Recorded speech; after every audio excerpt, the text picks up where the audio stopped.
gonna create a GraphQL server with the very popular framework called Express GraphQL middleware. This framework can help us to create the HTTP middleware based on the Express backend. And once we have our our GraphQL server with the dummy database, we will create a front end to access the GraphQL to retrieve the data from the dummy database and render it on our front end web page. And finally, we are going to use the JWT JSON Web Token to make the authentication mechanism for our GraphQL server, so that only the authorized user be able to access our GraphQL server. So let's get into our code.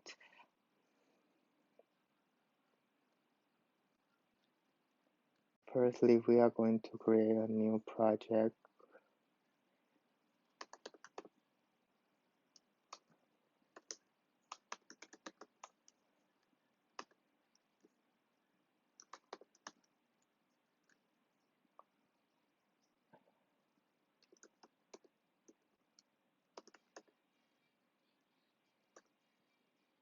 And get into the project.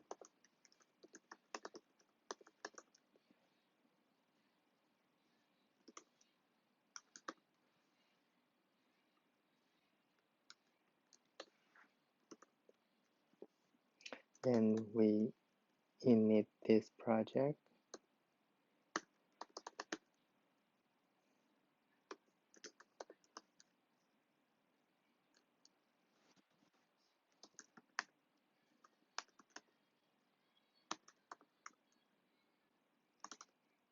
Okay, now we have the initted project.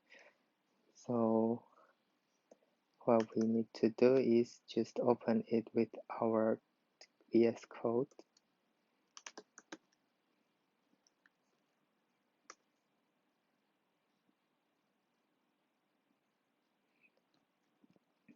Okay. Now we only have the package.json.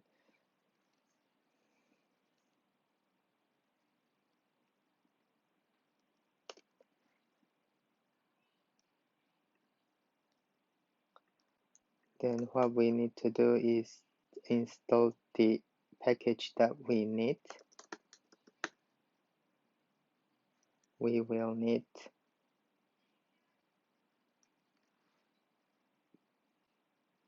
this one, Express GraphQL.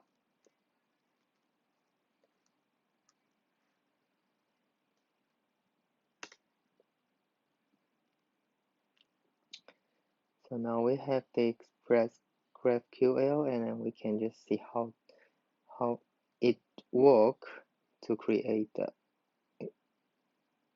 created GraphQL server by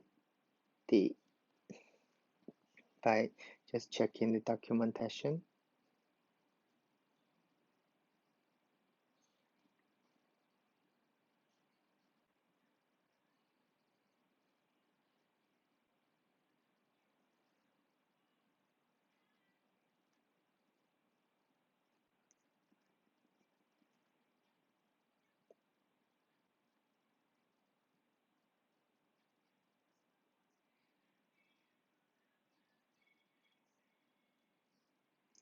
So I'm using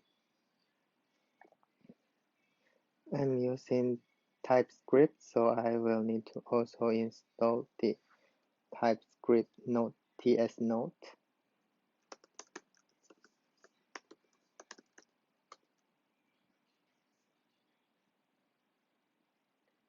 Okay, I think this is what we need so far. And to init a server, we will need to have a script, and we make it probably start, probably first div, and we are using the, we will create the index letter, so let's make the entrance as index.ts.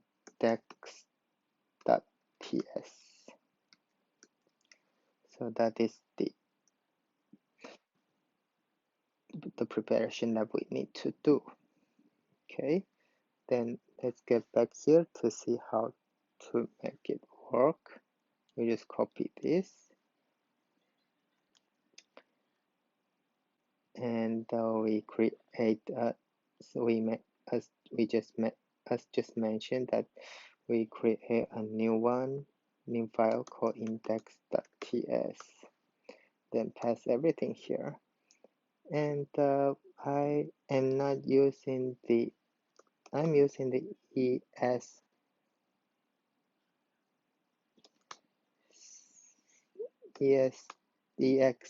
2016, so EX6. So I will need to rename this one as the import statement for import express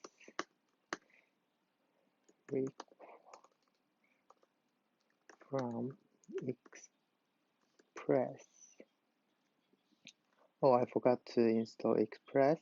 We will need express. Young at express. And now we have express. Then import graphql. So that's cool.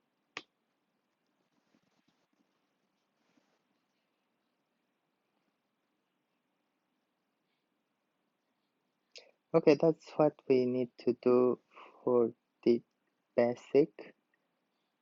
Now we just comment out this, and we'll probably make it 3000 because it's my habit. Okay, and then let's try if this is really working to lessen the 3000 port.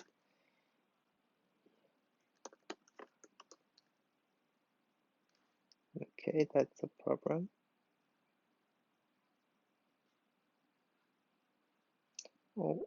Oh, we might need to install TypeScript.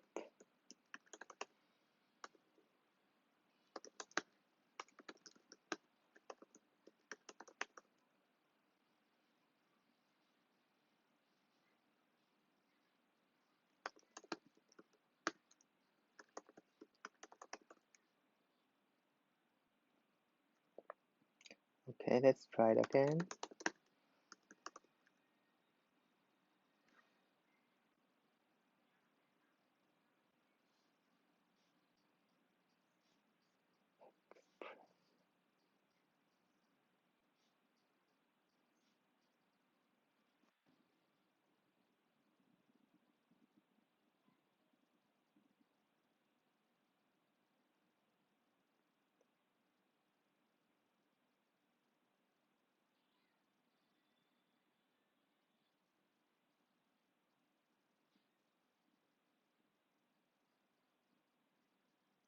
Well, it says that we don't have express type, but the documentation mentioned that it includes the, oh yeah, this is the express GraphQL is not express. So we will need to have the, we might need to have the express type to make the express to make the type declaration, let's see, install express. Okay, anyway, we just follow the instruction from our IDE.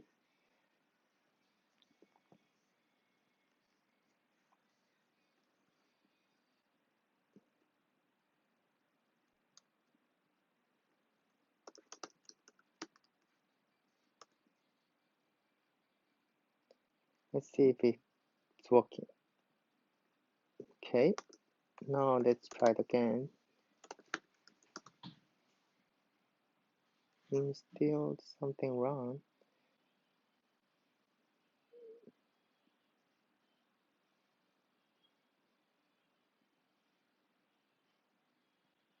We don't firstly not use any middleware. We just try if our server can work normally.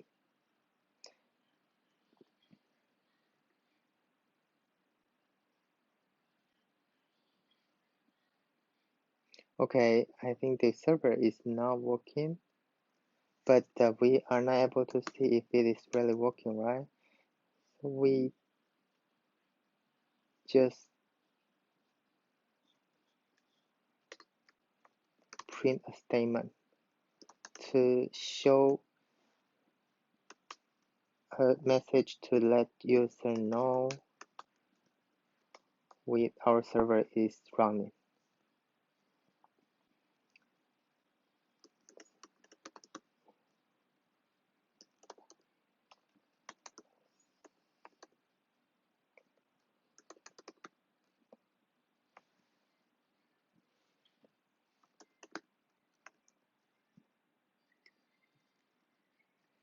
Then let's try it again. Okay, that's pretty cool.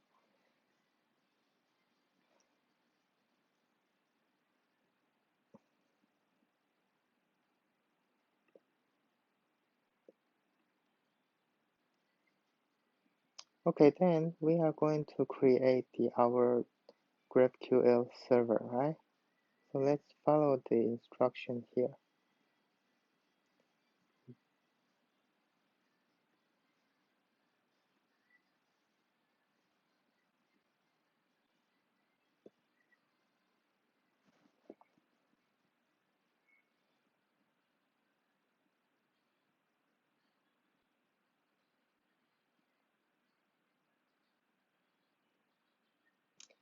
I think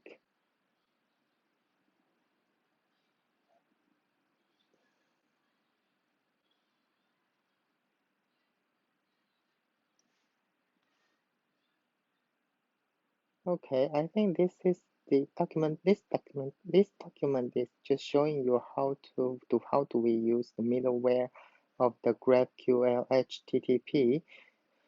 So we can use the GraphQL HTTP middleware of the Express GraphQL to make all the context. We can use the context, and then we can create our schema, and then we can enable the playground of GraphQL or even some other extension. But in this documentation, we probably not able to see how to create the schema and the resolver.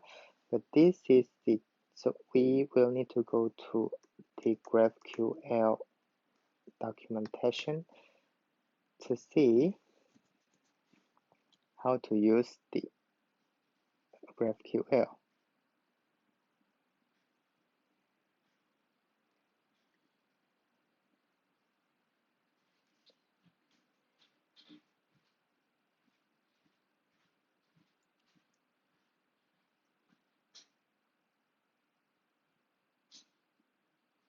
Let's check where is it.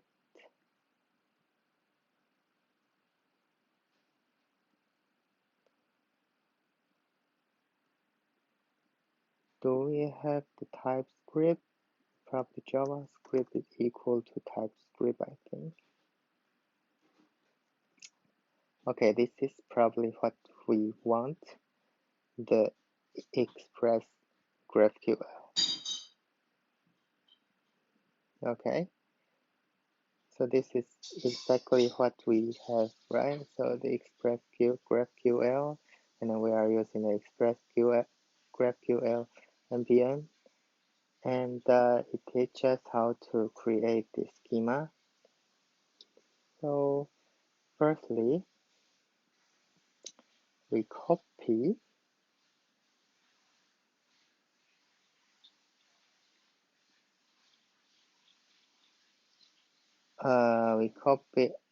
all these things here. Perfect. And then we pass it here. Now we pass it here. And we might need this one as well, GraphQL. So we need to create I just forgot to mention one thing. In the Express GraphQL, it just provides us a middleware to build our GraphQL server. But if we want to build up the schema or resolver of the GraphQL, we will need to install the GraphQL. So let's add the GraphQL.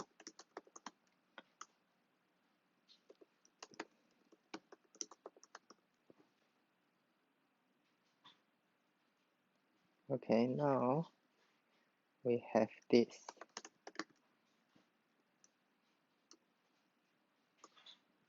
That's pretty cool.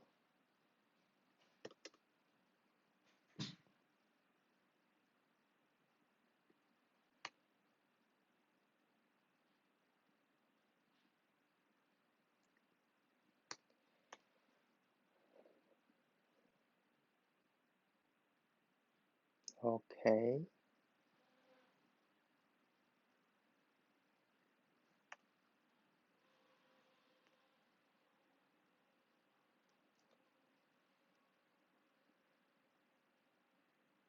Okay, so this is the very simple hello world schema.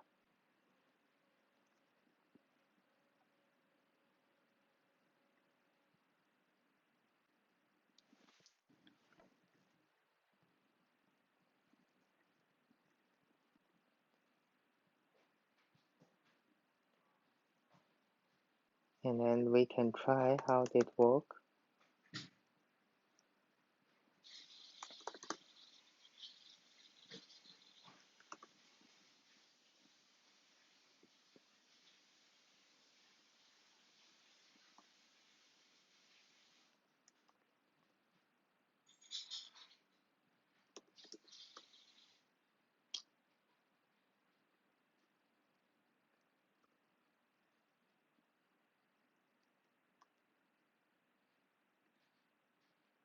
Oh, we forgot to save this one.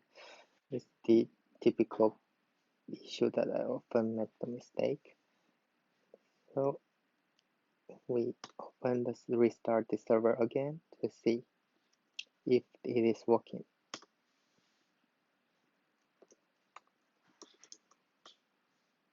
Oh, cool. Look at this. So we now have the GraphQL playground. Let's see if we can query anything. Okay. Now we have hello, right? Let's go. Okay, so we have the hello world query, and then we query hello, and then it turns out the hello world. So we have the GraphQL basic server. Now we are going to create the database, the dummy database of ours.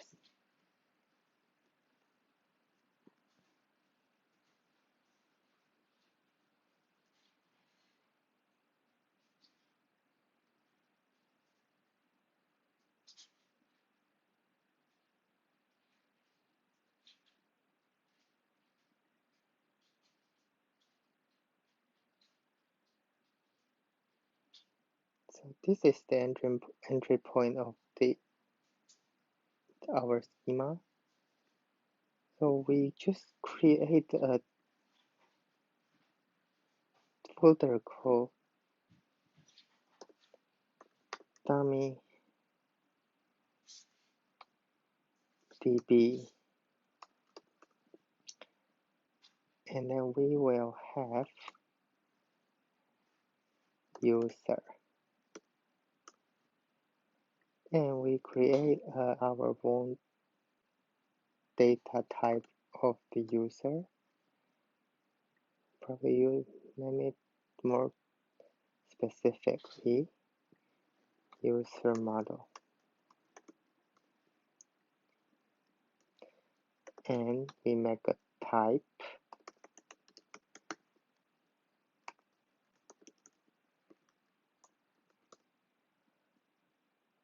username, email,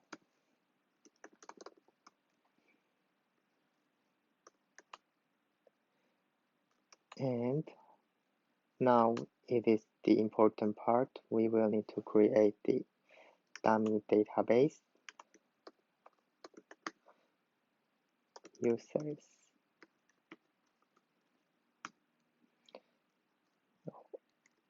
So the users will be our dummy database. It will be array of the iUser.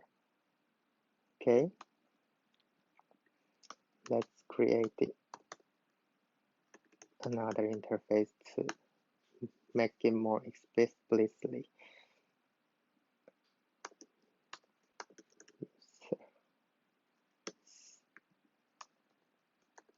Users.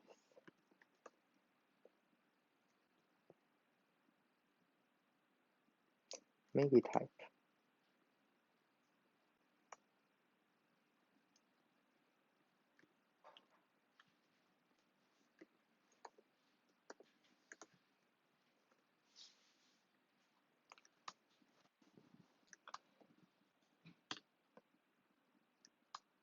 Okay, then we will need to make some dummy user.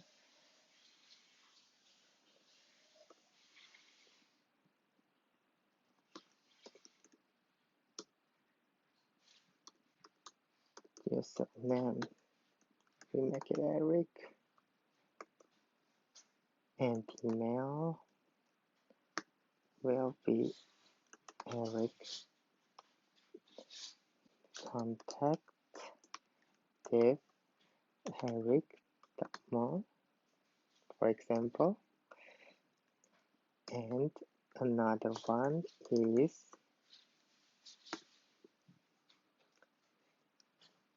Alice. Email is alice@gmail.com.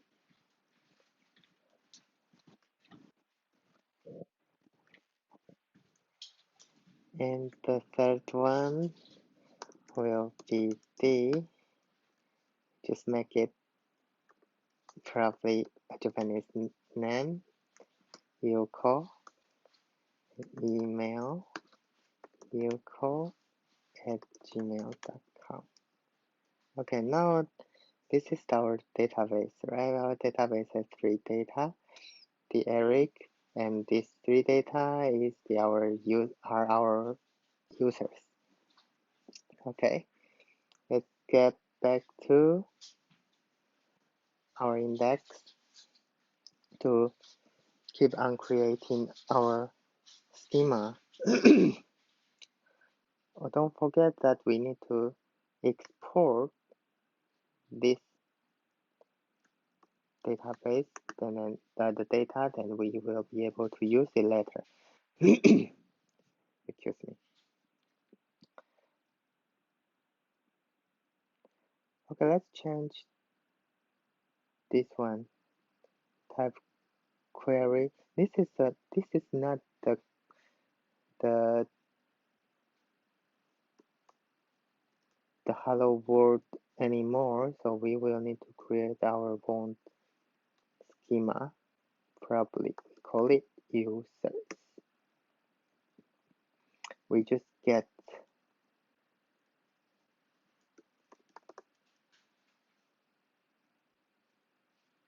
okay, that's what we need.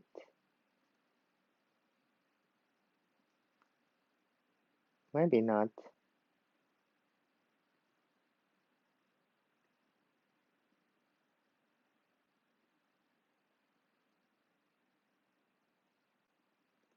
We create another type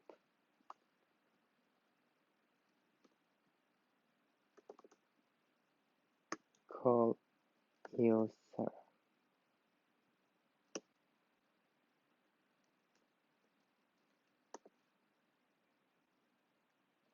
Call user, right? And this type will include the username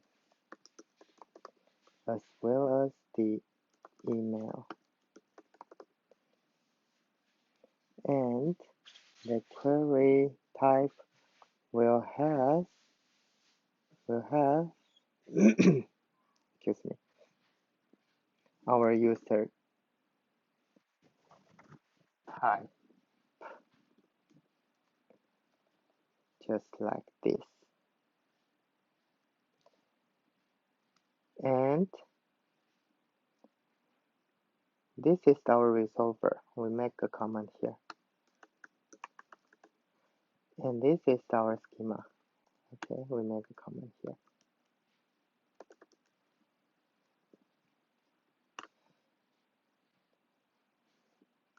So just remember, this is important.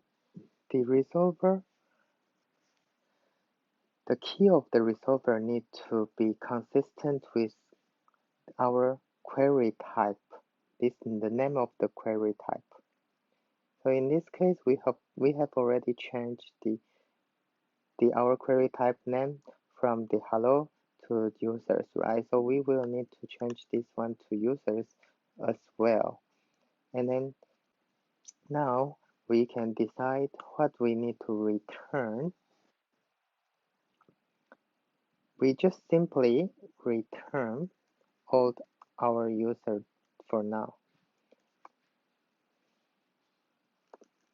Number of users, okay? So that's all. Let's see if it is working.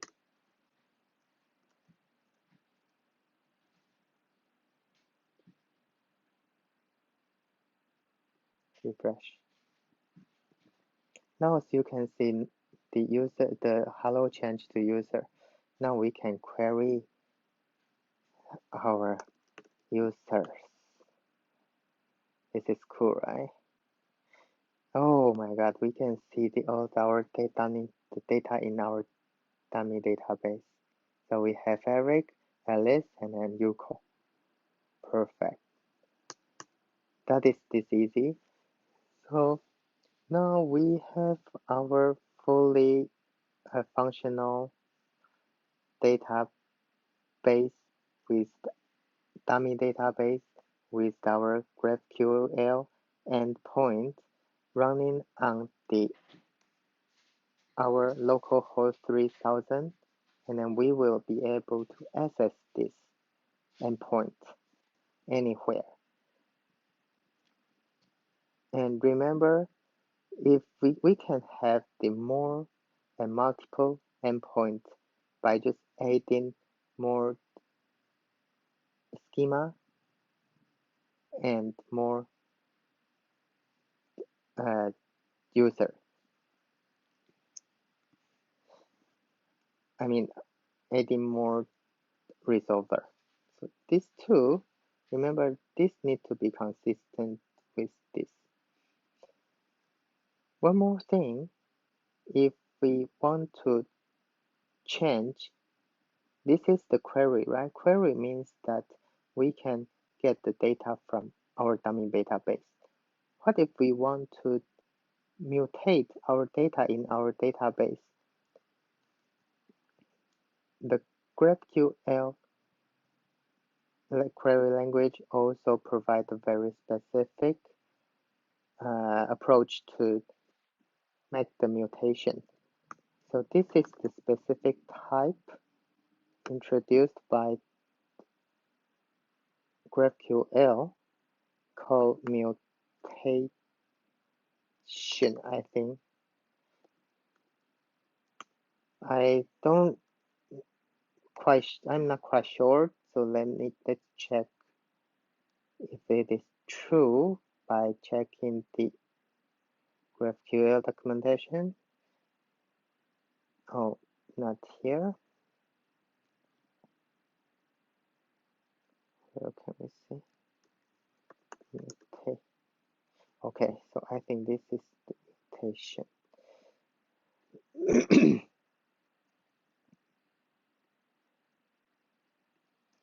Mutation, query and mutation.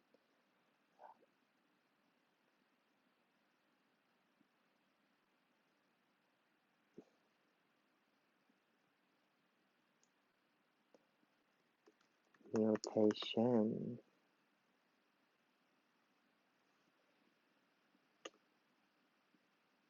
Okay, it must be mutation. Okay, so let's create the mutation type, and then we just create one more mutation type here. We call it update username, and then it will return the again users. That is quite easy, and in this case we will need to create a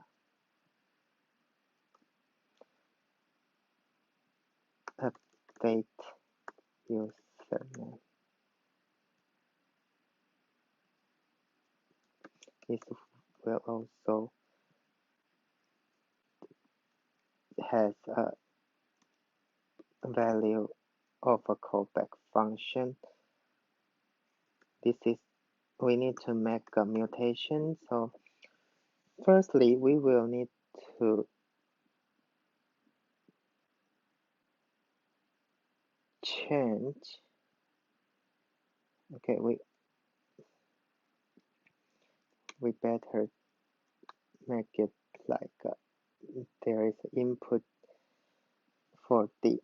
We better make the input variable available for this mutation argument for this mutation query, because we need to filter out which user that we need to update the username, right? So in this case, we will need to let user to input the username as an argument.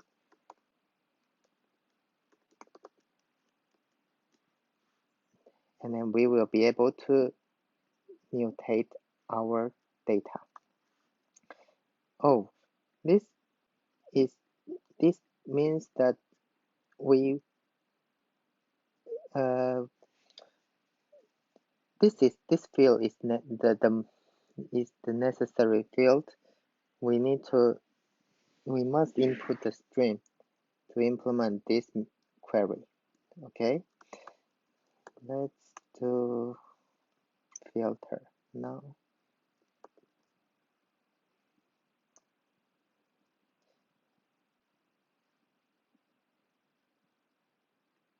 User model. No, because we will need to mutate this one, so we will need to use. We cannot use constant. We need to use the variable. Okay. And we firstly, now we have user, we filter, we find, okay, we find if the user is the input user is in our database.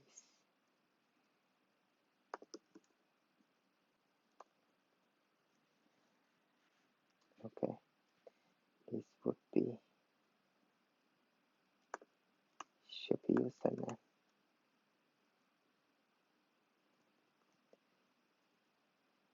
Okay, this is e data. So the value of the callback function, the argument of the callback function will be the same as the argument that the user input from the playground. So this will be the username as a key and a stream as a value. So let's just print out this one to see if it is correct. Okay, and we assume if it is correct, we can do if the username equal to the data point username, right?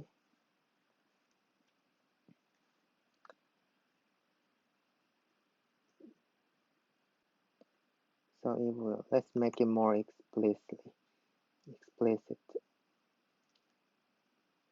Data equal to data as username stream. Okay.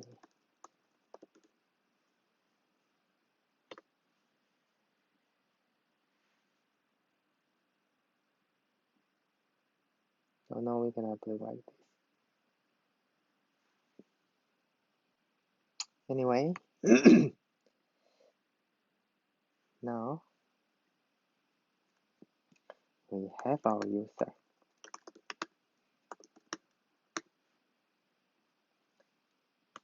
Then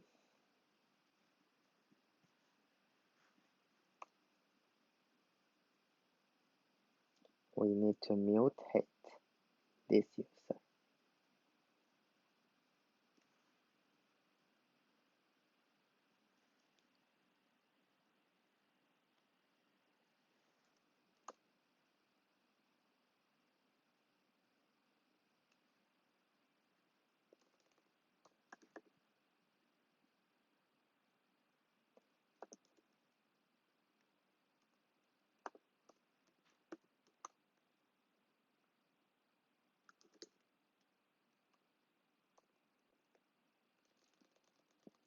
We cannot mutate because we don't give it a value that we want to mutate to, right? We want to change to, right? So let's give it a new value, new username.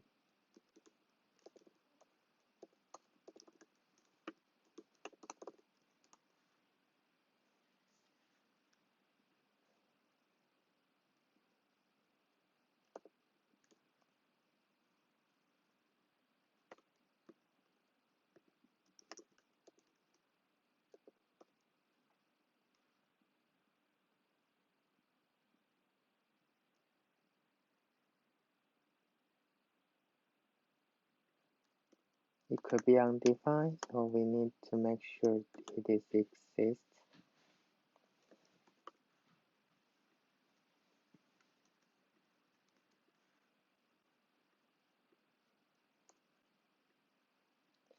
Let's go.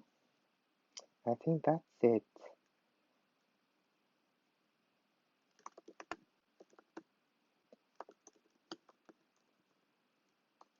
Then we have the new users. The equal to existing user.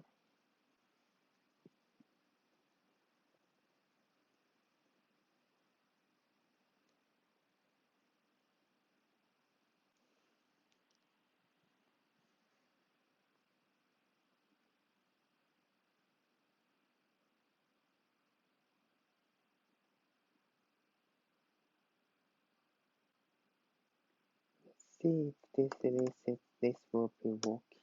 Okay. Okay, it should be working.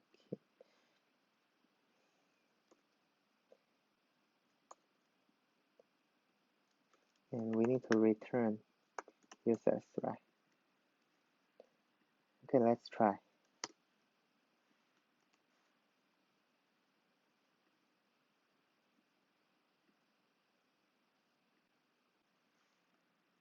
might be something wrong.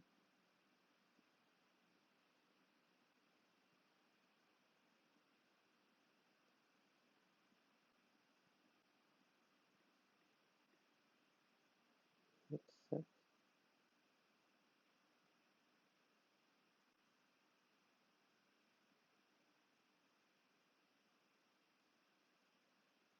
The username. Oh, I think the name doesn't match, so it says that it doesn't get data.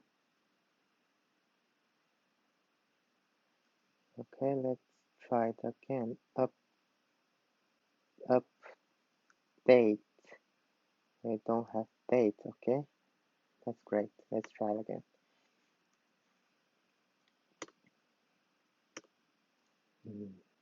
Still have some issue.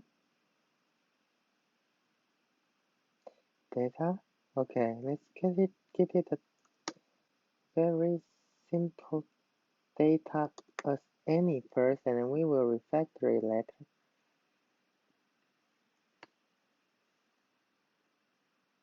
Okay, try. Okay, now it's come back live, and let's see. We don't use the user anymore. We use there is one more type called mutation, and then we use the update user name, right?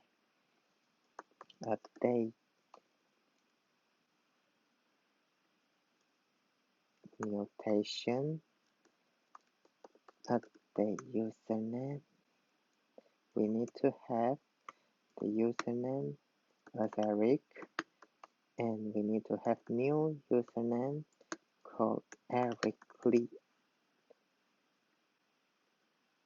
Oh, we need to make it string.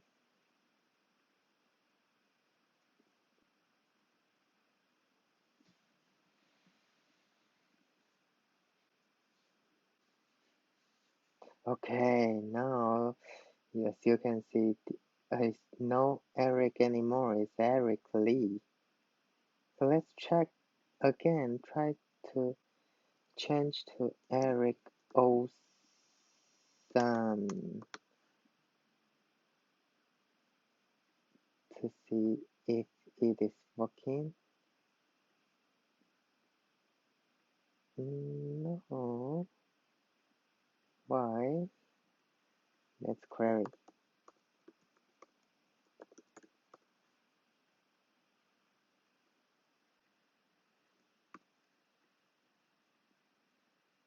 Still Eric Lee.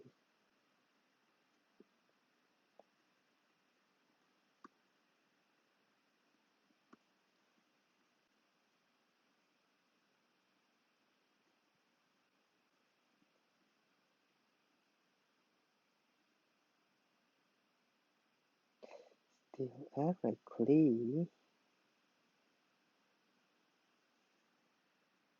Okay.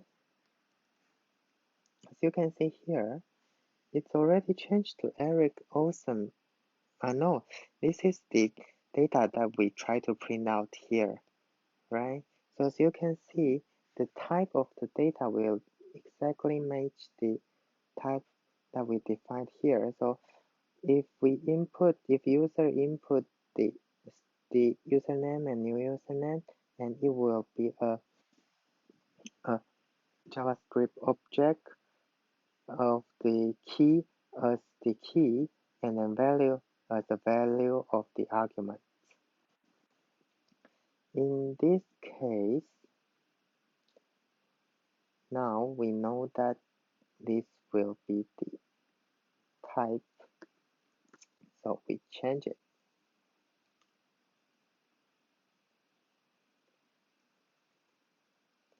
to username string and new username string, right? So that's perfect. We don't need to use any anymore, but I don't recommend. It is the best practice to use the inline type. Usually we will need to create a new type or interface. We probably, in this case, we used interface.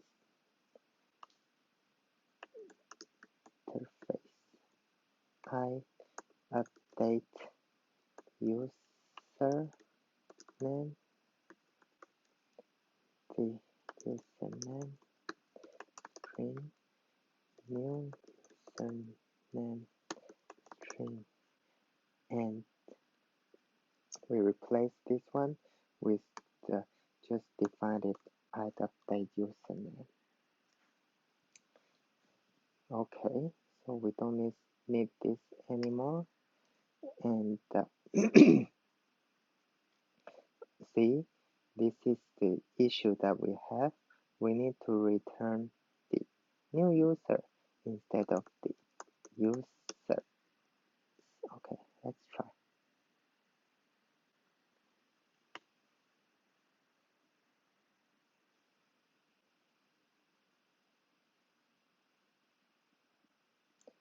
Okay, now you can see this is Eric Olsen. Now we have everything is done. So we have two GraphQL query endpoints. One is the query to get the current users in the user database, and then we have the mutation, and we can update the username of the certain user.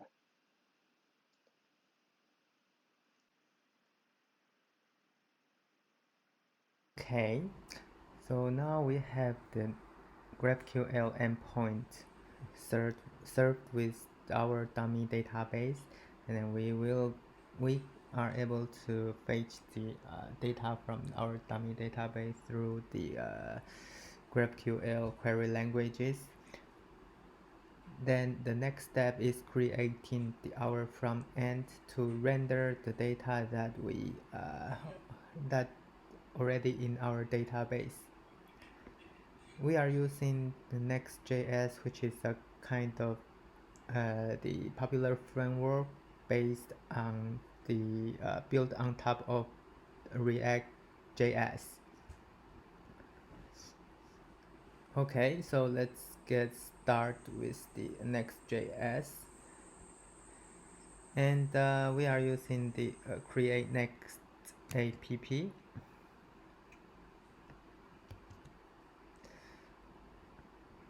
Here I've already summarized the QL server, GraphQL, the project into the new folder called QL server, and then we will create another one because we are going to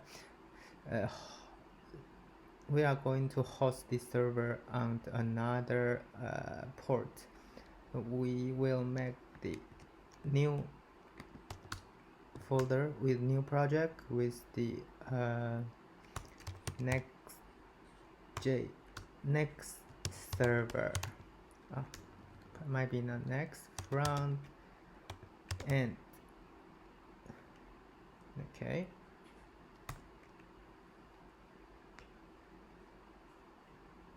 Now it will create a new whole new boilerplate, next boilerplate for us.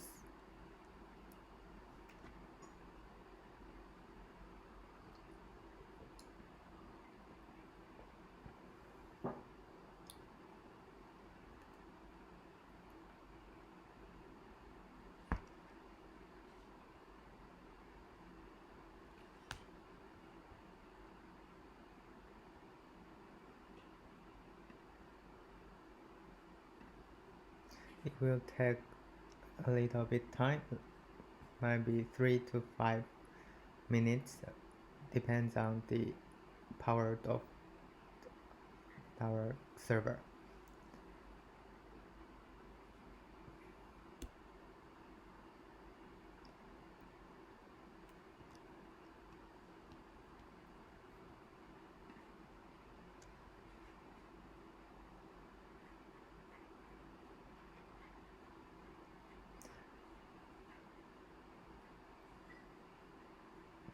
Okay, it seems to be done soon, and afterward we will get into the front end folder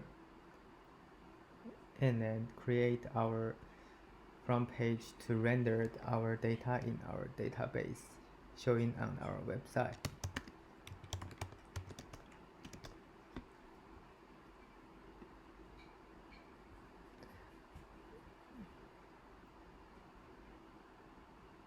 Okay, now probably the name is not correct.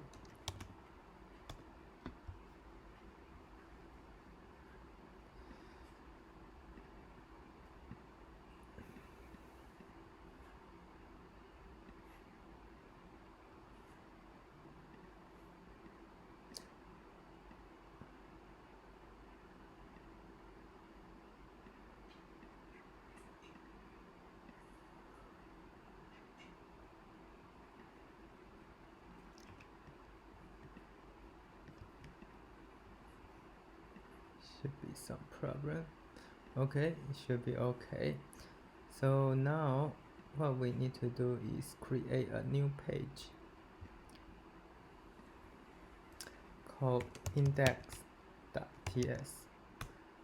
So now our page will be a very simple page. We will just simply create a home page, and then once we access the home page, and we will be able to see all the data, all the user data showing on rendering on our home page. So this is the Nextjs project. Okay, no, this is the sorry, this is the a project that created by Nextjs with the JavaScript boilerplate, but what we are using is the TypeScript. You can use the JavaScript with totally the same approach, but we are going to use the TypeScript, so I will delete this one and then create a new one with TypeScript.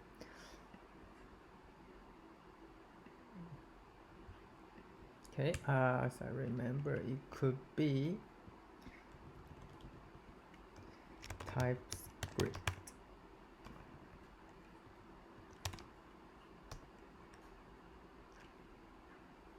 No, not with the suffix TypeScript. So let's see, where do we do that? TypeScript. Okay, we just need to add this flag. Let's try.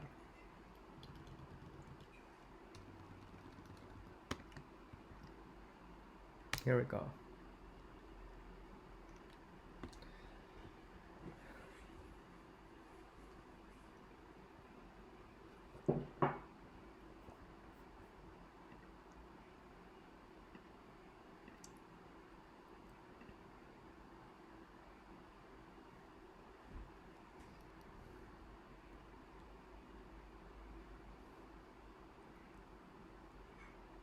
So the same process going through again.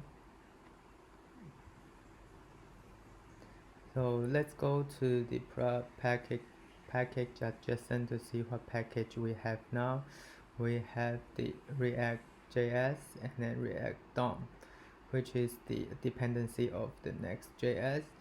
So the usage of Next.js would be quite similar as using React with some advanced function served by built on top of React.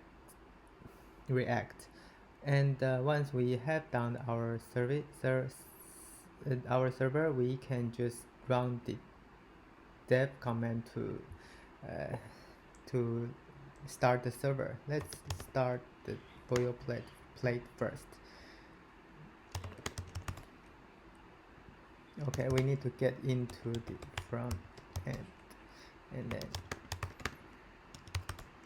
so as you can see now the server is running on the localhost 3000, and let's go to see if it is actually running. Okay, so as you can see, the boilerplate is created with the fancy welcome page. So we will modify this welcome page to to serve our to change to replace this with our own user rendering page. Okay, we will stop this one and then go to the page and then go to the index. As you can see here, there are many the boilerplate which are those components that we seen on the boilerplate, but we don't need this now. We just change it to the new one like this, and we don't need this either. Okay, so very simply we keep it as the home now. Okay, very simply what we need to do is just create a new function called fetch users,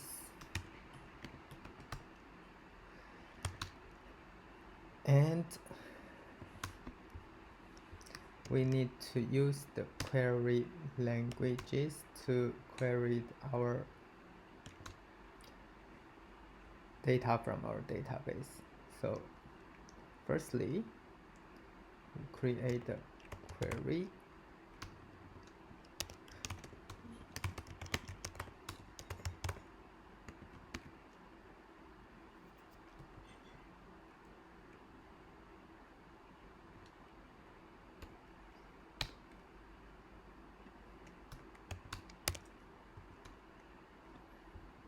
Okay. How to use this? We will use the package called graphqL. So how to use this?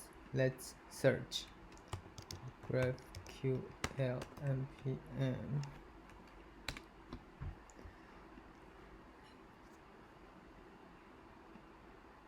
So what you can see is here, get start, we will need to install this. Let's install this one first because we will need it anyway. Okay,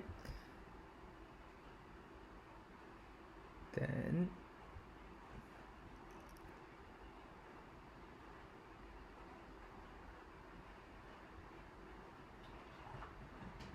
let's see how to do this.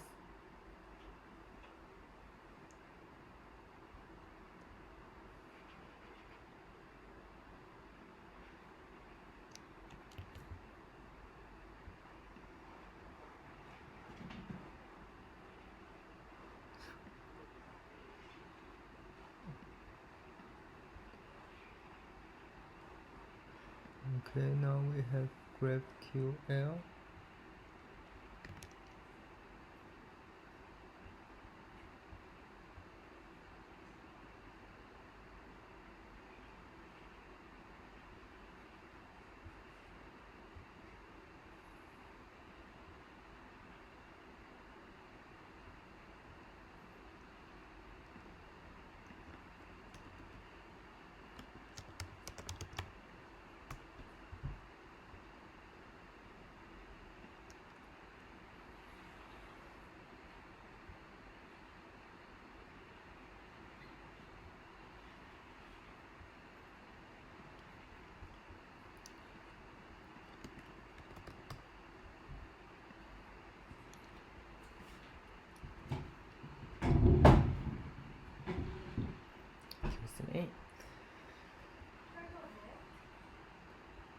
Okay, so this is the this is the one we are going to use. We are going to use the GraphQL request as well as GraphQL, and then the documentation just shows us how to do the query in the front end. So we now already have the GraphQL, but we don't have the GraphQL request yet. So let's install this.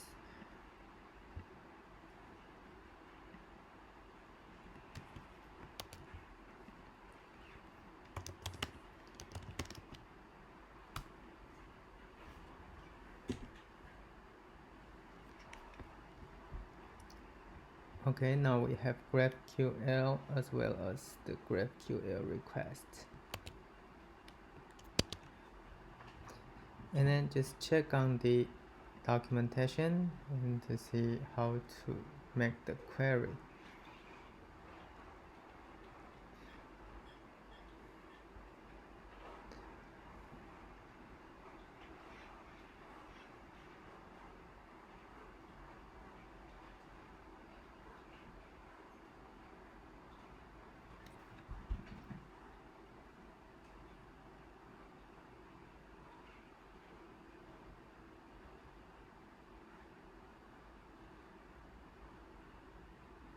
Okay. So what can be seen is this. We will take use of a request and then put the firstly our GraphQL endpoint in the first as a first argument, and then put the query language on as a second argument, and we will be able to get the data that we want here. Okay, so let's try this.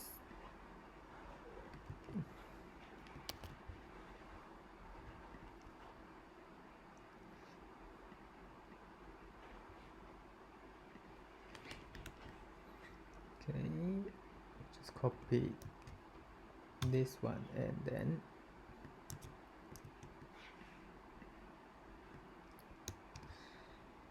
I put this one in into the function here. Okay, I will delete my original one and then use the new one. Okay, as you can see, this one. Okay,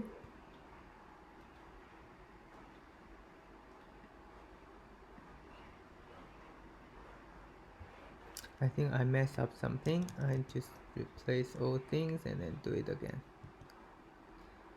Okay, just give me a second.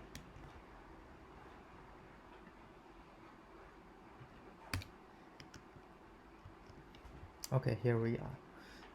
Now what we need to do is remember that we will going to run our GraphQL servers on the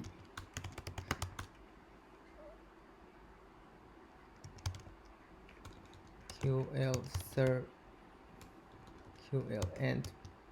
endpoint on the HTTP another port called HTTP localhost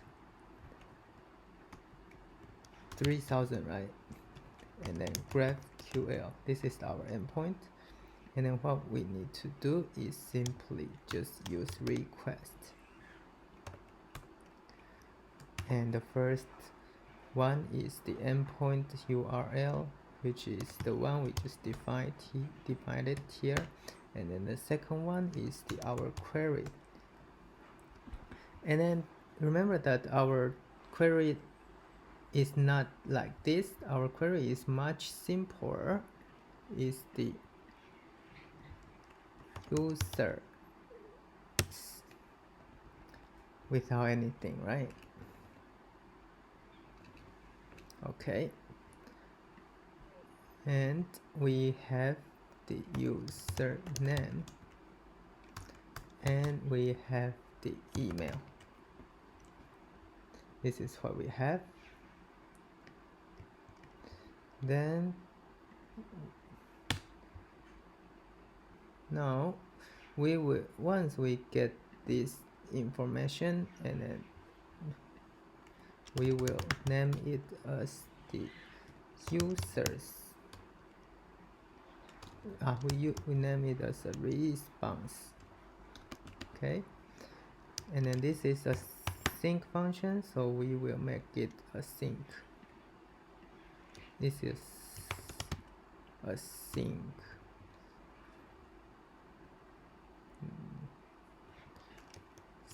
Sync. Okay. And firstly, we just print this out to see if it is working as we expected. Okay, and then how to we will need to add a trigger to start this function. We just make simply a plain HTML button with the onClick function, which trigger the fetch user function that we just made, and this will be the test users. Okay, let's try if we can do anything with this. Okay, let's go back to our Nextjs app. Okay, now as you can see, we have a button here, and then we turn on our console and then click this. Oh, so there is an issue here. As you can see, the response is the GraphQL error. It means that must be some error from the GraphQL endpoint, and you can see here the localhost.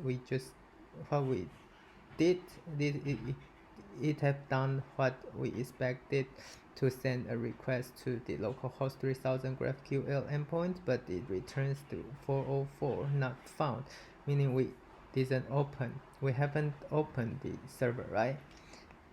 Because I forgot, so I stop this, and then I'll open another terminal. Let's go to the QL server project, and then I will run this one first. Okay, now you can see our the HQL endpoints running up and running on the port 3000, and then now we run our front end page. Now because 3000 has already been taken, the front end page will be 3001. Now we will need to change our server as front end server as 3001 to 3001. Now we can see the same page. Let's try it again. Okay, the network request failed. Let's see what's happening. Block.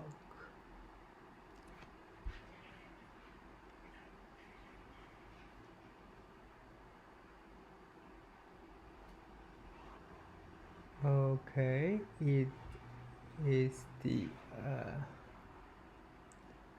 is caused by the core issue.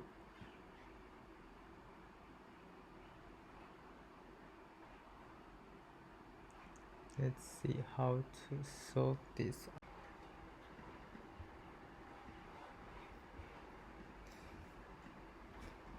Okay, now I found the issue.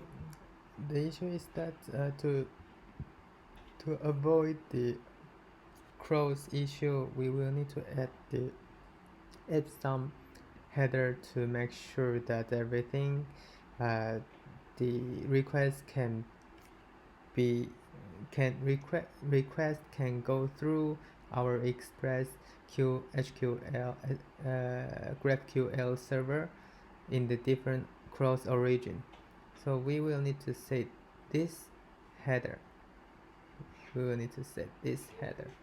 And then let's go try it again to see if everything is working fine. Okay, now we click the test user, and oh, you can see there is a user comes up here, print out, and then you can see Eric, and then Alice, and Yuko. So which is exactly those data in our dummy database here, right? So it is working fine now. Now what we need to do is just rendering this thing on the home page. So we can add a new hook, use state hook. We called it users, and then we set users to use state, which is a convenient state, which is the React hook to control the state of the React data. Okay, we will need to import this. Okay, now okay, that's it. What we need to do now is replace this one. We need to set users, and then we put it users. Okay, and then we make a new component, HTML component, and then rendered all our users.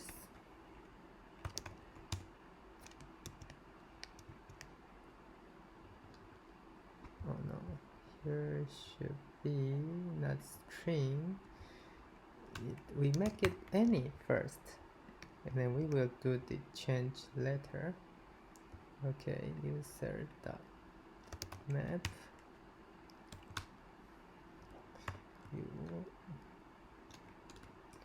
user key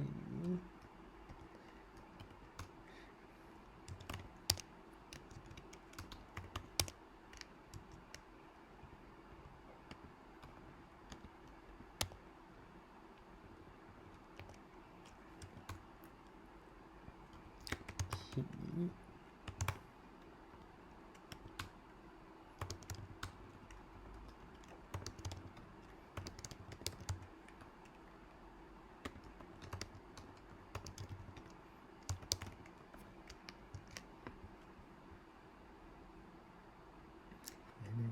And here we go for any first. This one should be number. Okay, let's check.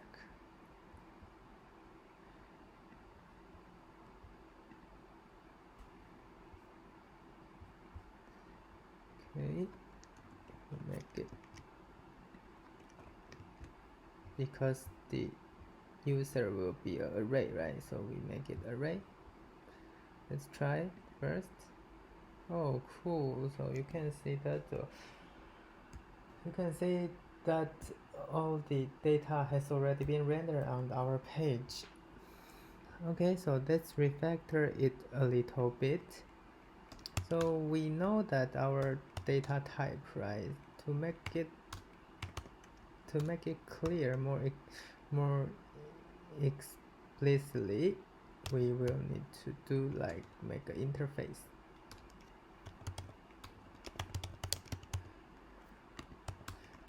User, you will have, it has the in username field,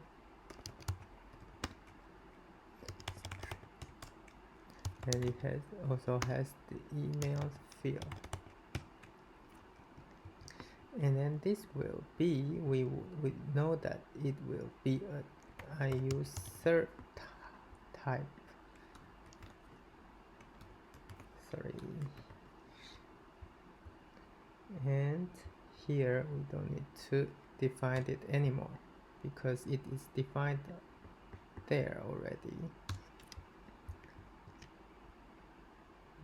Now it is much prettier, right? So let's do it again. Render and tag user, and then we don't need this print statement, and then we change a little bit here. We change it, the button number as fetch users. Okay, so Now everything works fine now. Now we will need to make another one to change the username. Okay, this one is fetch user, right? And then we will make another one.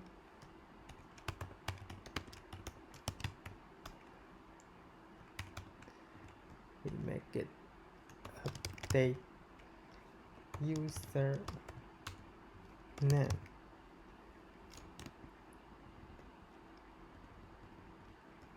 Username.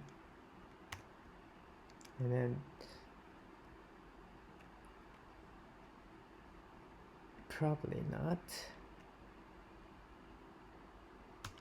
It will be a little bit more complicated because we will need to input the username that we need to change, right? So for it, we will need to have the input, and then to have the input, and then the unchange.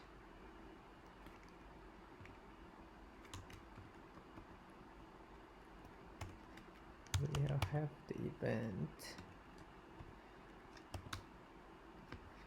We probably need a new state to check what input we have. Input username. Set input username.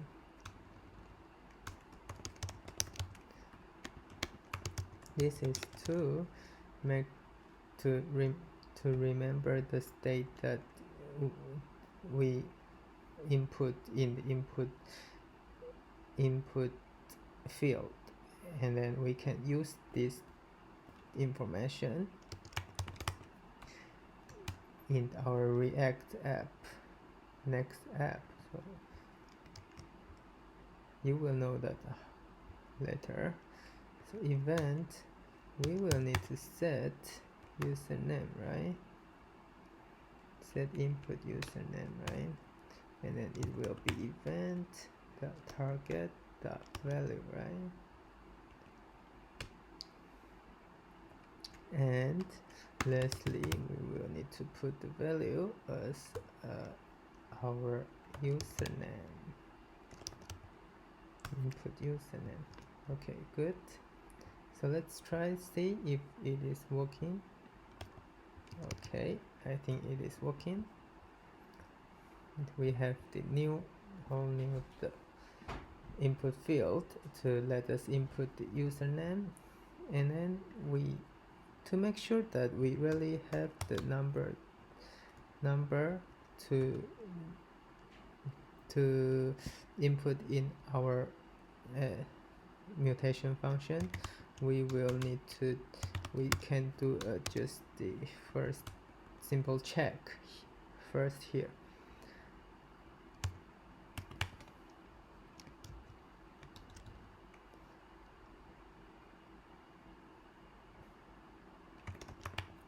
Let's see if it's working. Okay, now we have this one.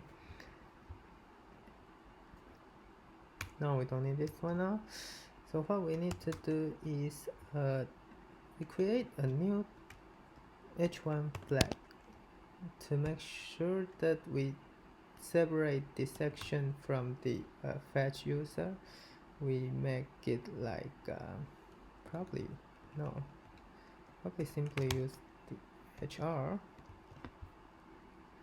and here is the h1 called the fetch user section. Okay, and then the second one is the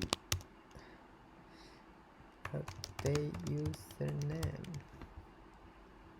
Okay, and we make another button here.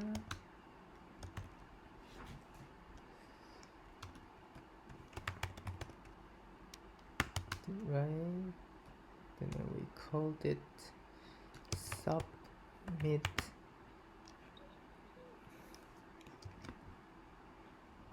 Okay, now it's cool. Okay, now we need to define what happened when we click this button, right? So this will be, we will create another function called update username, right? Probably we just simply put it like this. Okay, update username, right? And then we will need to create another one, a sync function called update username, right? And then we know that we have the input username, right? And then we need to create another query, which is the mutation query. That will be the same as what we have done on the fetch user section. What we need to change is we need to use the mutation, and then you remember what is the query name, right? Which is the update user, if I don't remember wrongly. And then it's we need to input the username,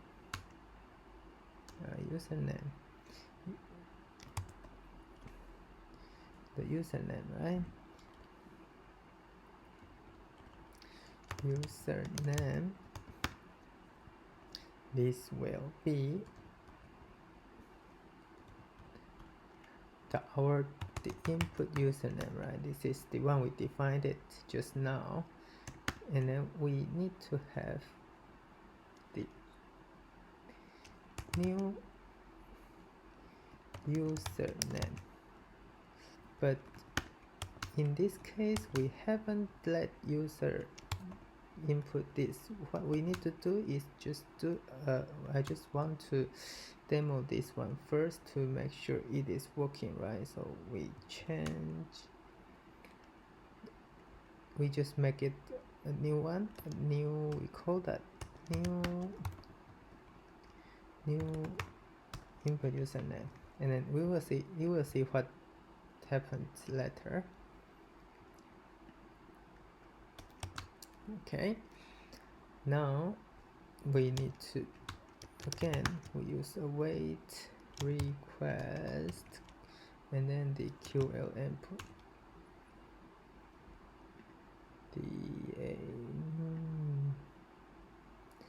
QL endpoint we don't need to define it here, we defined it more on the high level, so we can use it globally. Okay, now the QL endpoint and query, right? So, and then we define this one as a response, and the return value will be the same, because the return value is also the user's object, like this. Or we just simply set users. Okay, let's try. This should be working.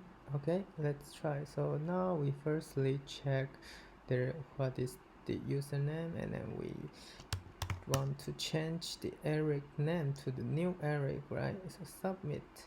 Okay, and then we get a error. Now you can see the error here. Did you mean update username? I think I must have had some mistyping or something. Let's check if it is update username, right? This is a typo. Let's try it again. Eric, submit. Subbill update username. Okay, because the return type is also user type, we will need to define the username and email. I think it should be working fine now.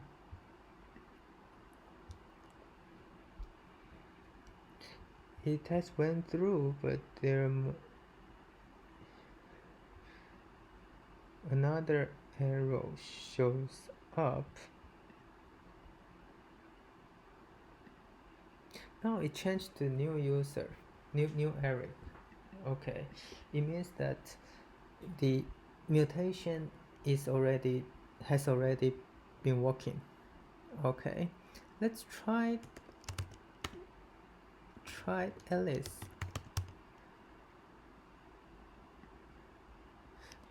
Okay, there should be an issue.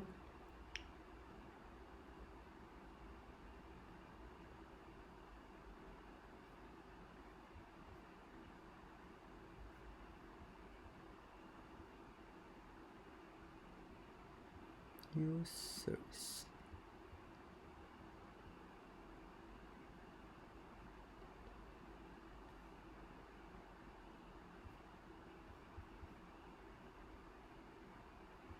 Because the return value is undefined, and then we try to map through the undefined, so it turns out the error.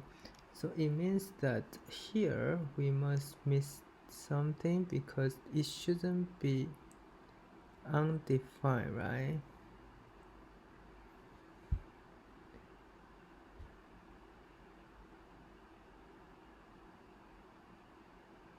It should not be undefined, right? Why it turns out undefined?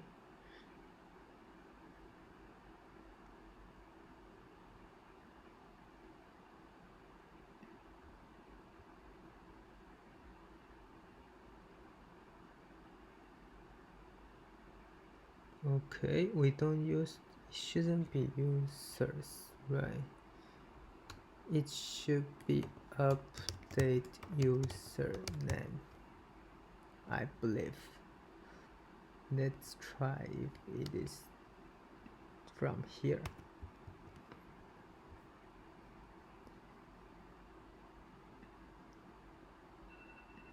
Okay, now the new array list is already changed, so let's try ucall again. Oh, right, now it's working.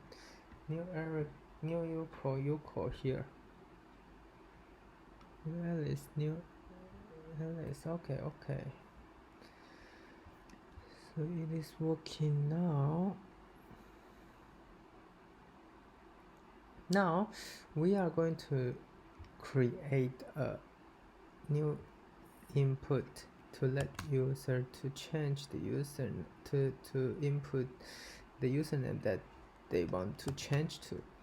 So we just simply create a new state management called new username, set new username.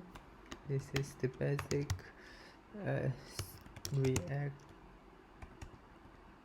React knowledge. If you don't know what is the use state, you can just check some other tutorial or check on the React documentation and you will get the idea.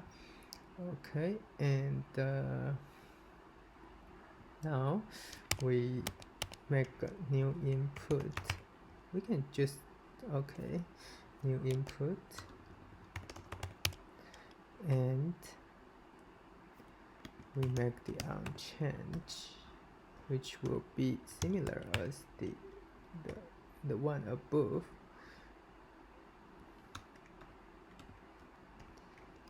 Set new username target value,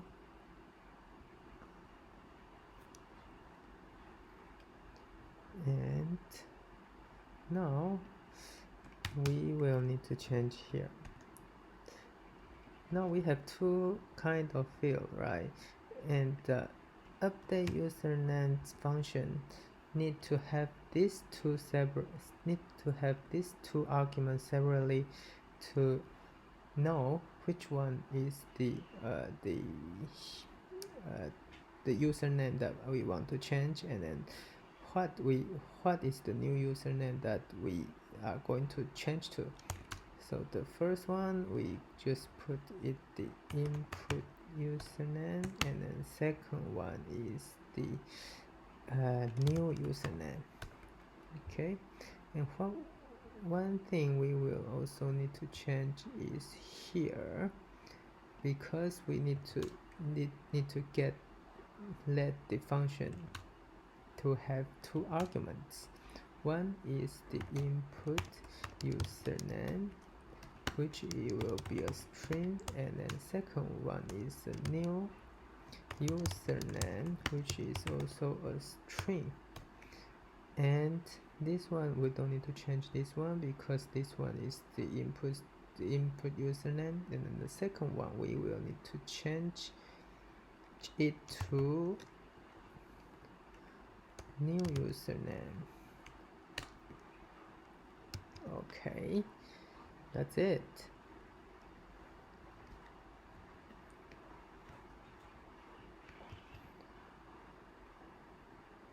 So let's see. So we need to make sure that user don't input the incorrect information in the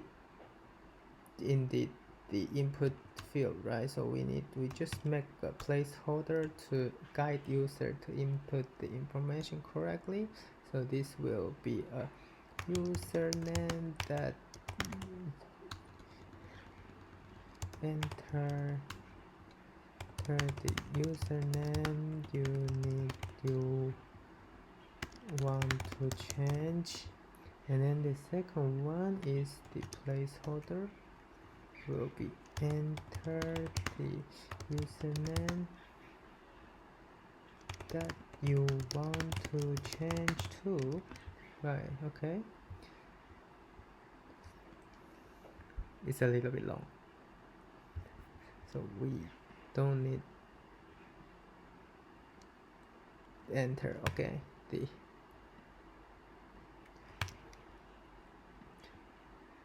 we might just omit that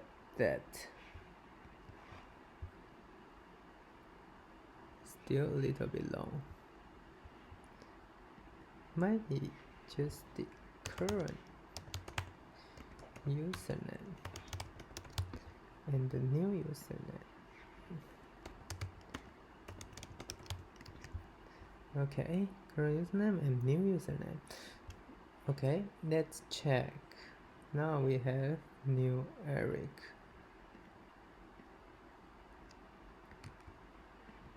And then we want to change back to Eric. Let's try. Oh, cool. Now it's Eric again. So we changed the Alice, new Alice, and we change back to Eric, Alice. Right, it's cool. It's working perfectly.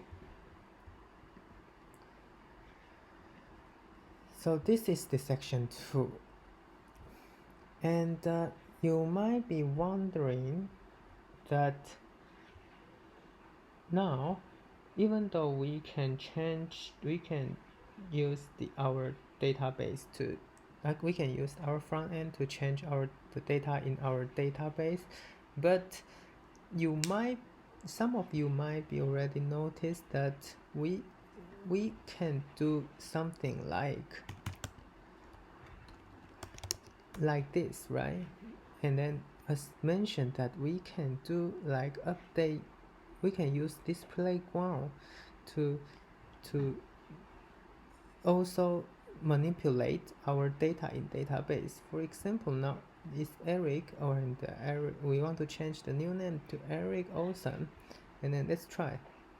Okay, now it's changed to Eric Olsen. and go back to our front end. Let's check. Okay, now it's Eric to Olsen. This is kind of dangerous, right?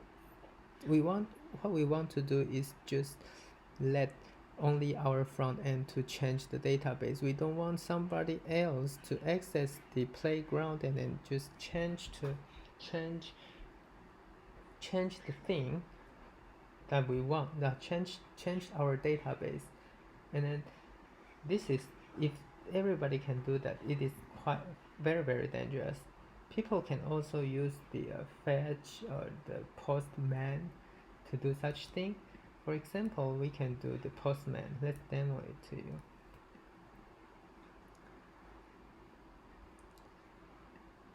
We can do something like localhost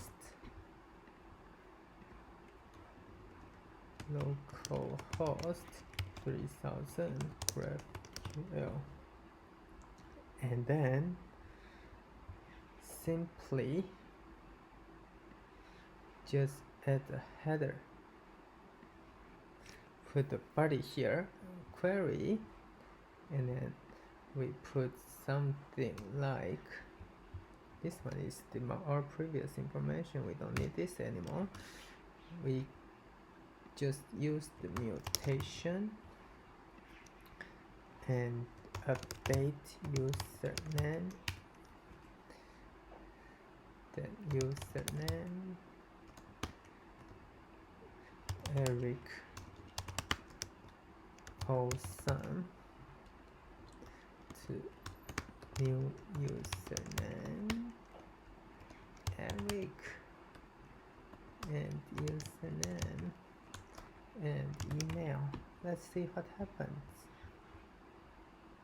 Send.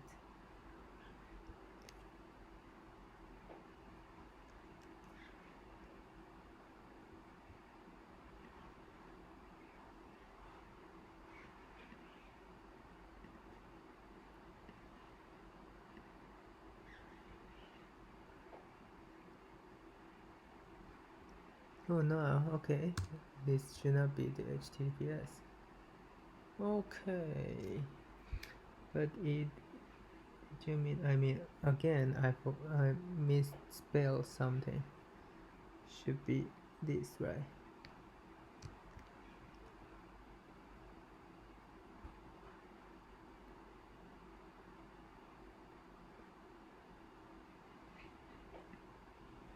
Must be, okay, let's try.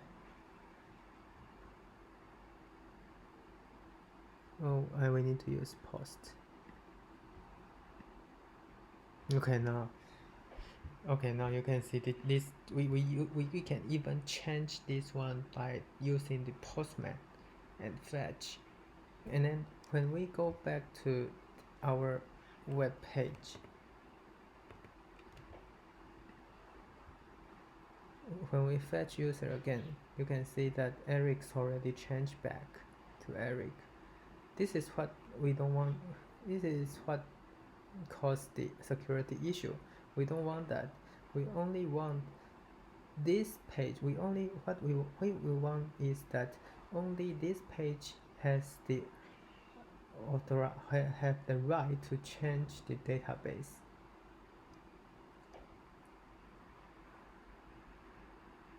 So this is where the JSON Web Token authentication comes into play. So what is the JSON Web Token? So we can go into the JWT.io to see the more detail here. The JSON Web Token is a open standard that we can contain the way to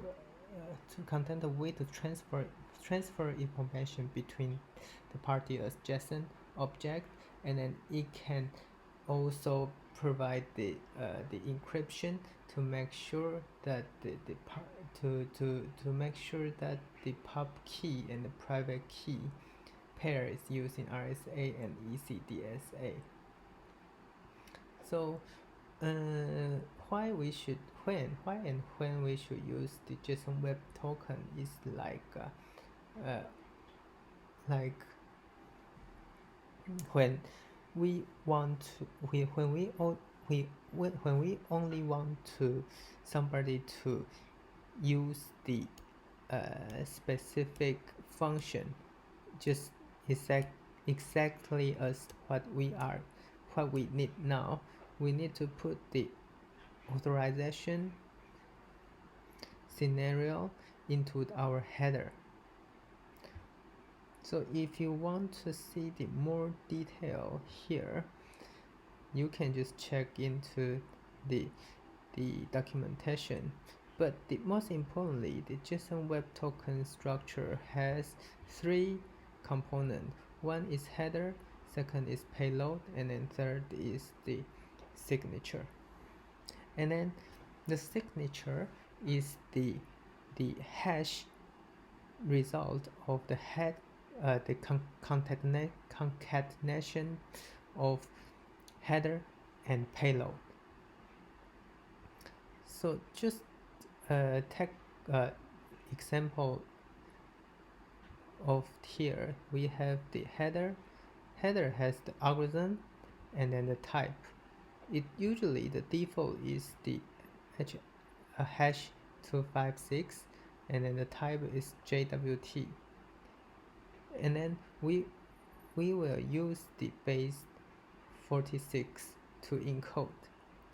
And then the payload is the custom object that we can define. And this is the example of the custom payload. So here we have the sub and name and admin.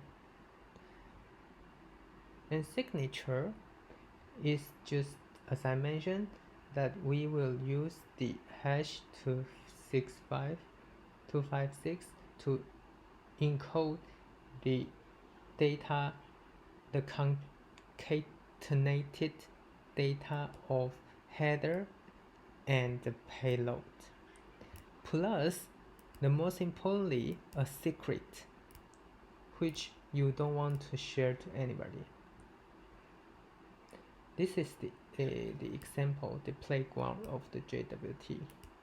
For example, that we have a header here and we have a payload here, and then we can hash the payload and header with our secret to generate encoded JSON Web Token, which is very important.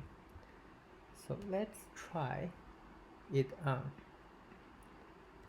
Let's go back to JWT.io. In this case, we will have like this. Our payload will be front-end admin, and then our role will be admin. And we can set a secret. This one is a demo purpose, so I don't mind you to know my secret, but if in the production usage, you might not want to share it to anybody. Okay, so you can see this is our token.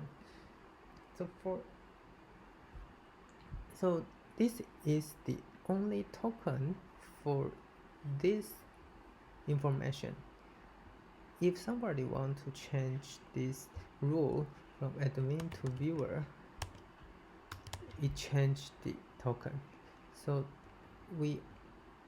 each payload will only have one token. So it can make sure that nobody is able to change the payload as long as the token is identity. Okay, so what we want to use is the JSON Web Token to make sure that only one person or only one authority can do the modification of our database, which is this one. Okay, good. So now let's go back to our code.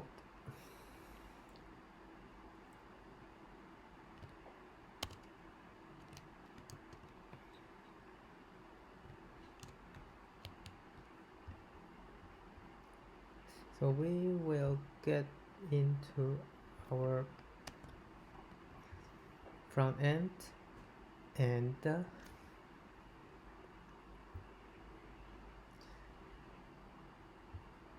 to make sure we need to go to the QL server first.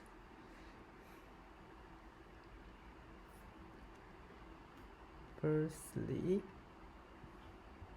we will need to change one thing. We need to add a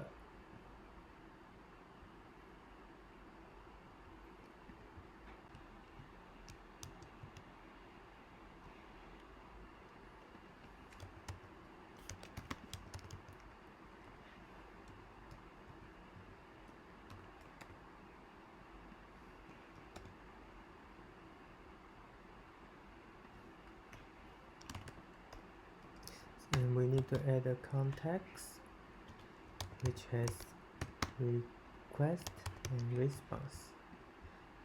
And now we will need to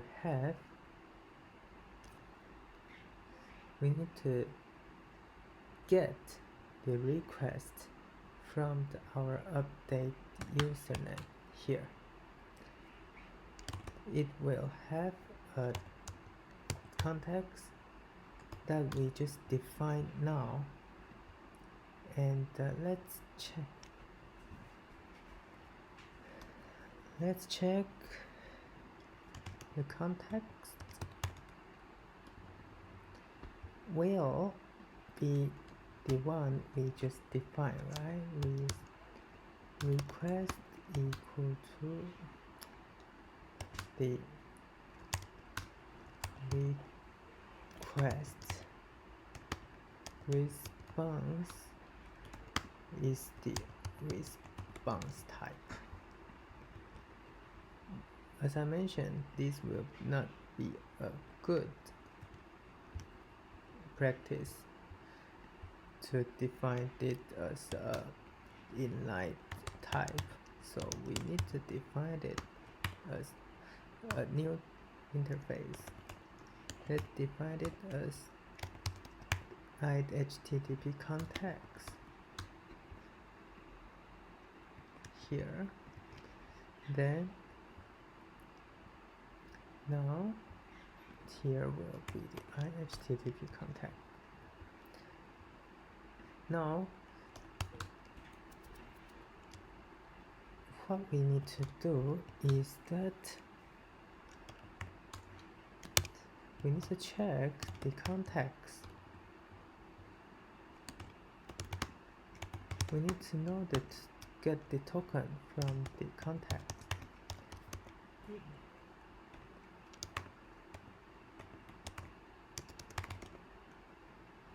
Here it is.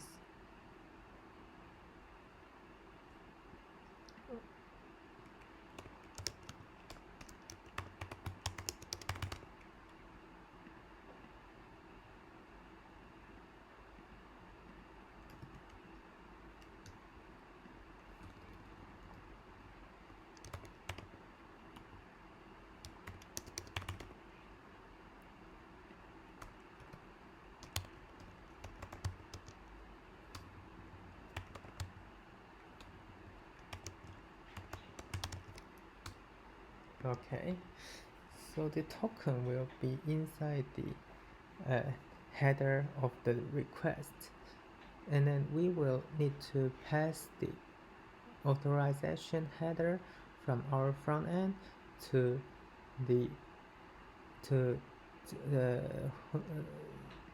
here, and then we will be able to get the authorization token inside our GraphQL endpoint when we receive the request from our front end admin panel.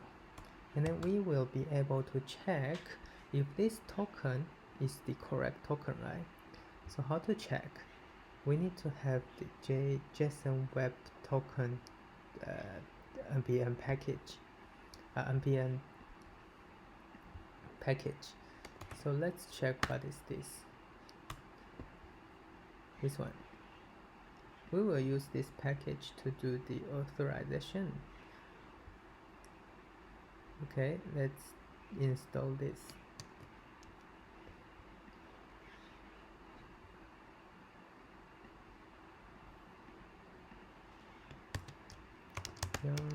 Add this.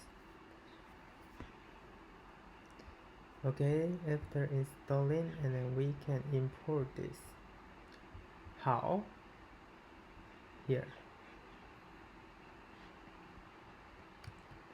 But actually we are not. It is better practice to use import in the JS6 module. So we will rewrite it like this. Okay, and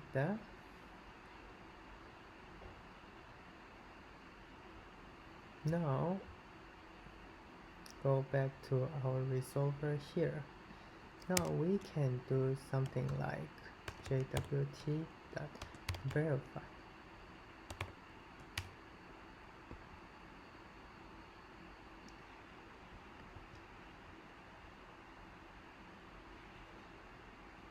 Not sure why it since not having the type definition. We might need to install the type definition for that. JSON web token. Okay, we have this. Let's install it.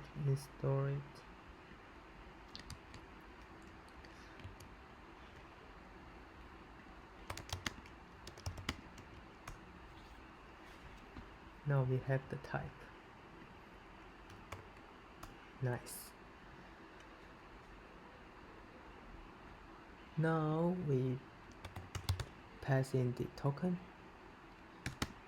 and the secret. We know that, right? Secret. We just put it as a pipeline string, but it is not safe. But now it is okay for our demo purpose. In the more production usage, you might need to add it as an environment variable instead of put it as a plain string here. So here we will define it as a colorful live good. Live probably a capital. Okay. That it is. We will do it on a try catch. And let's see. Console const the verified. We might define here. Let verified user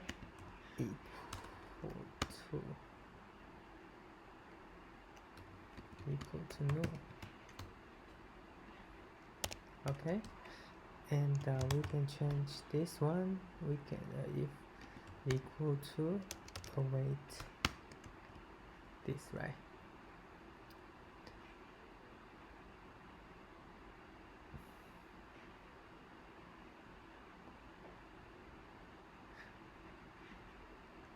Okay, we know that our payload will be like what we defined it here, like this. So we can define the type username string, and the role will be admin or viewer, right?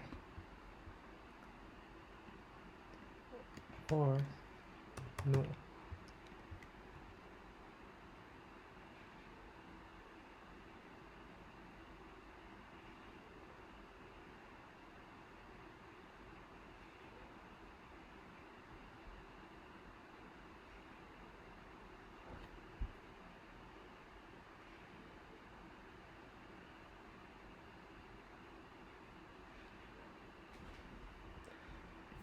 And we need to make it as we mentioned, this one is not a good practice. We might need to define a new type interface called the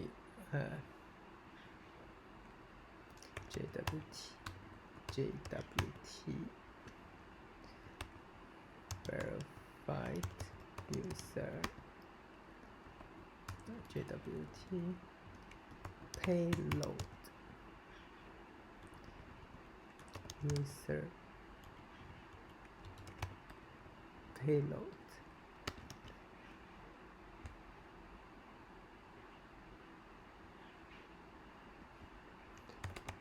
interface, and this is JWT user payload. Here will be also be JWT user payload. And if we cannot get the verified user, we will just console log the not able to get verified the token, and we also print out the error.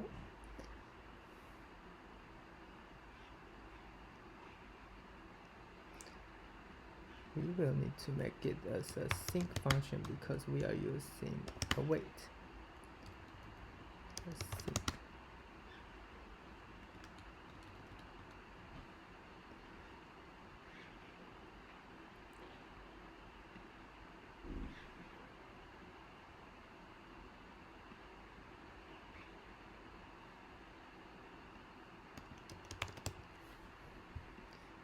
Okay.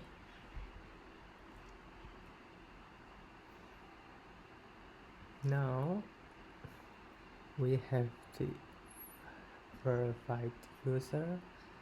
So in this case, we will need to define if the verified user exists,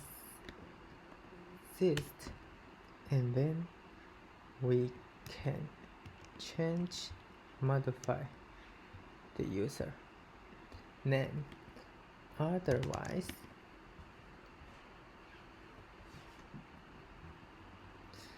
Otherwise, we don't do anything and return the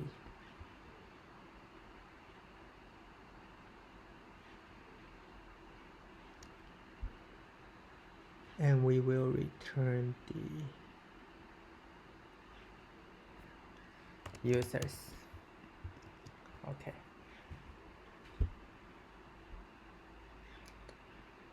I think that is all we need to do. So let me summarize. What we do is that we will make use of the verify function of the JWT package to make sure the JWT token from our outside of our service from outside of our server is valid or not. If it is valid, and then we will be able to get the verified user payload. Otherwise, the verified user will be null. So if the verified user is not null, and then we will go ahead to change the new username. Otherwise, we don't do anything and return the original users. So that is what we are doing now in our GraphQL server side. So the next step is that we will need to ask our front end to send out the token when we want to change the username. Okay.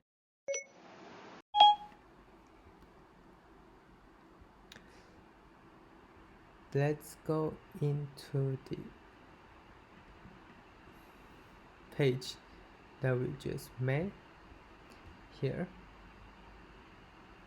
and then go into the update username here. In this front-end project, we also need to have the JWT package. So let's install it. As I remember, we will need to have add Json web token and the types Json web token.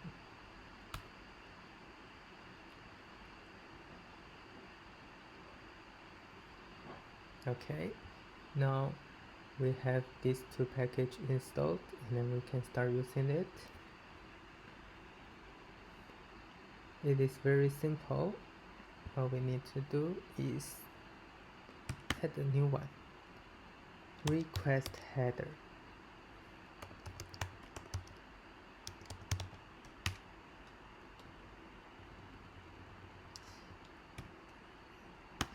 This one is we don't need that. We put it undefined, and then we need to put the request header.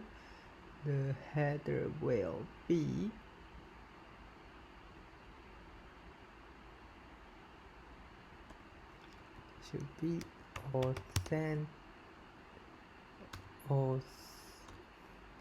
authorization and the token, right? And the token, right? And the token we don't know yet. We need to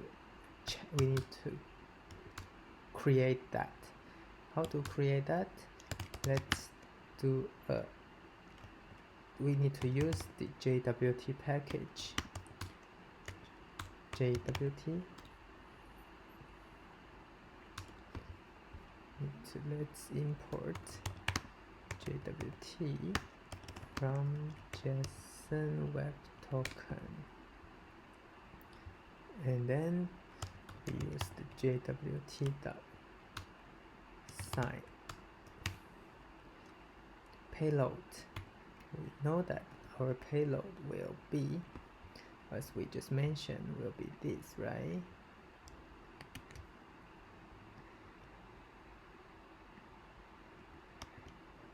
And we will need to put the secret.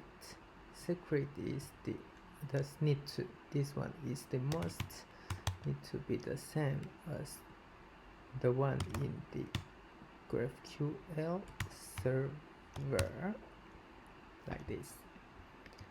So now we can get the token. And now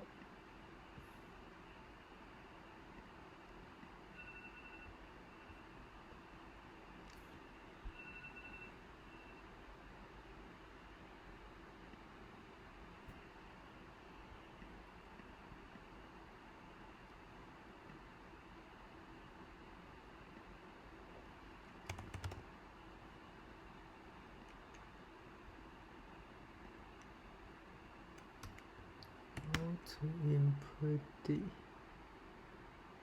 header.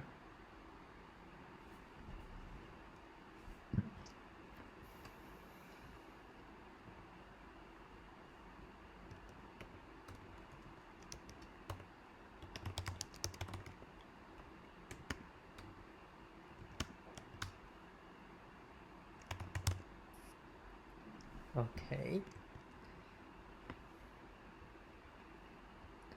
Now we just need to pass the token into the request as a header. Request the HTTP request header, and then I think it will be working fine.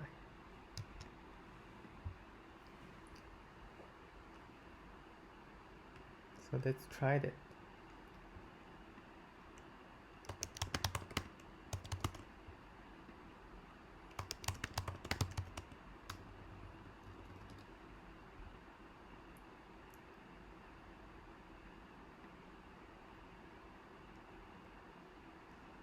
Cannot find a response. Cannot find a request. Let's check what is the issue. Request.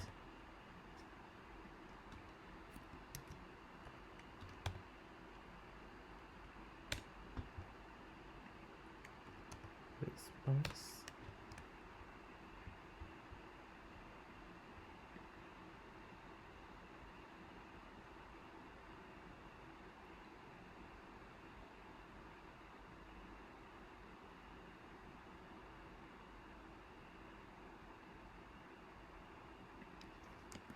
Press no.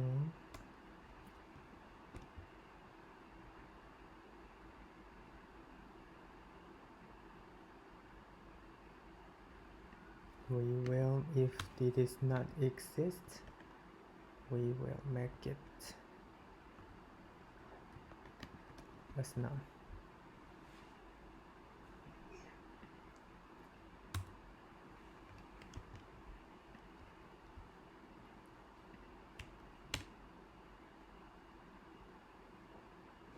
Okay, now it is working.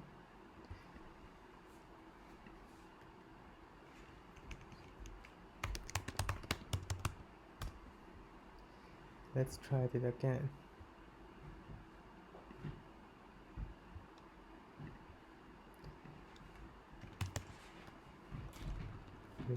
One. Fetch user. Okay, let's update the user again. Eric to the Eric Olson. Okay, now it's changing to Eric Olson. And then let's try to use the GraphQL playground to check to do the same thing. So let's do the Alice and then Alice Olson. Go. And then as you can see, the Alice doesn't change. And then when we go back to this page and fetch again, you can see the Alice doesn't change. And if we do it in our from page, Alice, and submit, you will see Alice changed. So it does mean that the mutation feature, the update username mutation feature, is not allowed anybody to do the mutation but this page, but from this page. So this is important for the security of the GraphQL server, meaning only authorized site or authorized authority can do the mutation. Let's do it from this again, from Postman again. Let's try to change UCO to hacked UCO and then send. So you can see the UCO still UCO. It doesn't change to hacked UCO. It means that even though we use the Postman to send the post request, it will not work. It won't work. only if if we can only make it changed by this from end page. So let's change to Uco beautiful, right? No, Uco is beautiful. Okay, that's for that's it for the all the JW for our GraphQL,